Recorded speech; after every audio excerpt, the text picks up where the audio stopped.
عین اس وقت جب کہ تمام اطراف و اکناف عالم سے مسلمان فریضہ حج ادا کرنے کے لیے مکہ مکرمہ کا رخ کر رہے تھے، رسول اسلام صلی اللہ علیہ وآلہ وسلم کا نواسا علی علیہ السلام کا فرزند، سب سے زیادہ ذوق عبادت رکھنے والا، جس کے ذوق عبادت کا یہ عالم تھا کہ 25 حج پیدل چل کر کیے تھے، آج جبکہ حج میں صرف 2 دن باقی تھے، عمرہ تمتع کو عمرہ مفردہ کے ساتھ بدل کر مکہ چھوڑنے پر مجبور ہو جاتا ہے۔ یہ درست ہے کہ حضرت مسلم علیہ السلام نے اپنی شہادت سے 27 روز پہلے 12 ذیقعدہ کو عابس بن شبیب شاکری کے ہاتھ آپ کی خدمت میں کوفہ آنے کے لیے جو نامہ ارسال کیا تھا وہ آپ کو مل چکا تھا، جس کے بعد آپ کو نظر بظاہر حالات کوفہ تشریف لے جانا ناگزیر ہو گیا تھا، مگر حج کو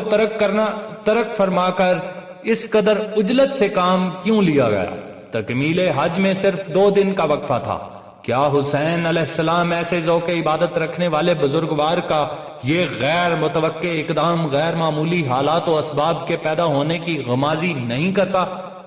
شخصیت امام سے واقفیت نہ رکھنے والا انسان تو یہ کہہ سکتا ہے، بلکہ کہا بھی گیا ہے کہ اہل کوفہ نے اپنے رسل و رسائل کے ذریعہ جس خلوص و عقیدت کا اظہار کیا تھا، اس نے آپ کو تکمیل حج کا انتظار نہ کرنے دیا اور فوراً عراق کی طرف روانہ ہو گئے، مگر جو لوگ ائمہ اطہار علیہ السلام کے کام و مقام کی کچھ بھی معرفت رکھتے ہیں وہ ہرگز ایسا گمان بھی نہیں کر سکتے۔ یہ تمام چہمگوئیاں اس لیے بھی ہوئی ہیں کہ امام علی مقام علیہ السلام کے اس عاجلانہ اقدام کے صرف ظاہری علل و اسباب عام لوگوں کے پیش نظر تھے،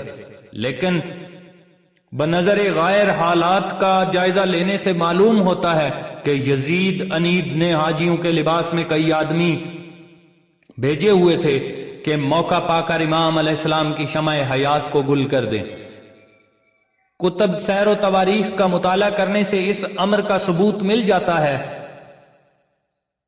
چنانچہ ینابیع المودت میں لکھا ہے، اس تاریخ 8 ذی الحجہ 60 ہجری کو حضرت امام حسین علیہ السلام مکہ سے روانہ ہوئے، طواف و سعی کے بعد اپنے حج کو عمرہ مفردہ کے ساتھ بدل کر محل ہو گئے۔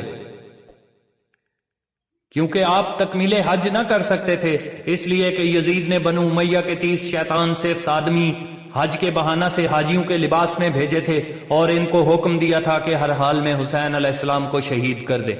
اس بات کی تائید مزید خود آن جناب علیہ السلام کے اس بیان حقیقت ترجمان سے بھی ہوتی ہے جو آپ نے مکہ سے روانگی کے بعد راستہ میں دوسری منزل صفح پر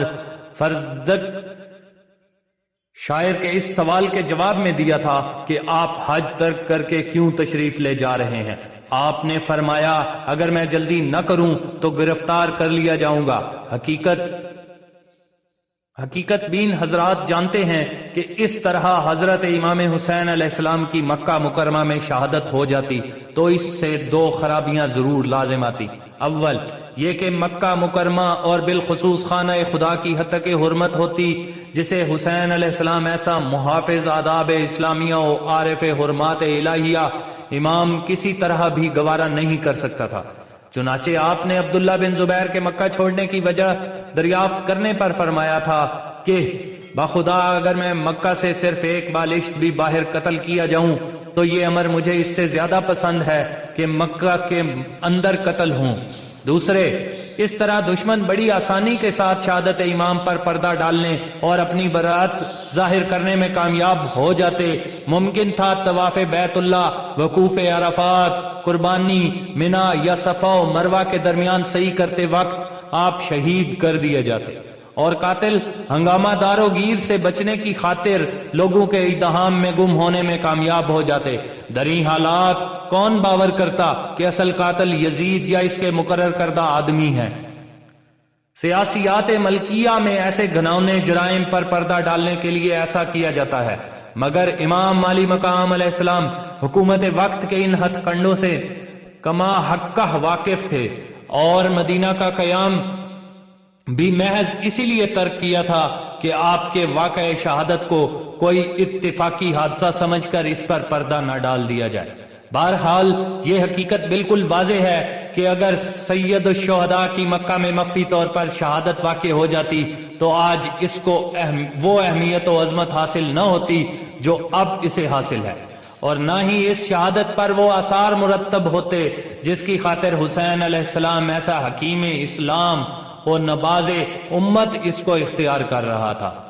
امام علی مقام علیہ السلام نے جزیرۃ العرب کے قلب مکہ مکرمہ سے، اور وہ بھی اس وقت جب کہ تمام اطراف و اکناف عالم کے مسلمان فریضہ حج ادا کرنے کے لیے وہاں مجتمع تھے،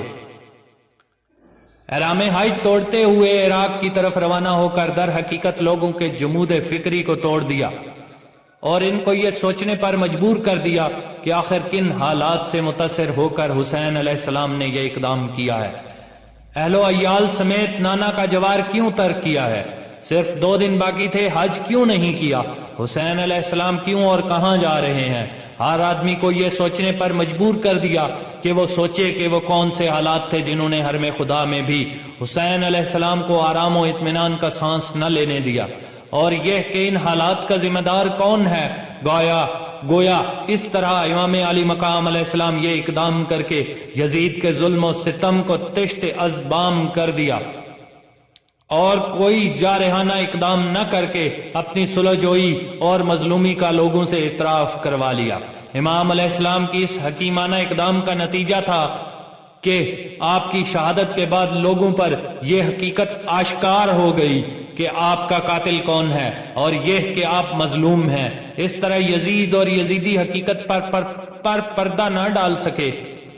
مدینہ سے روانگی کی طرح یہاں بھی بعض لوگوں نے اپنی اپنی عقل و دانش کے مطابق امام علیہ السلام کو مشورے دیے اور سفر عراق سے روکا، جن میں ابن عباس اور ابن زبیر کے نام نمایاں نظر آتے ہیں، مگر امام علی مقام علیہ السلام نے ان کا شکریہ ادا کرتے ہوئے ہر شخص کو اس کے ظرف و حال کے مطابق جواب دیا اور برابر اپنے مشن کے تکمیل میں مشغول رہے۔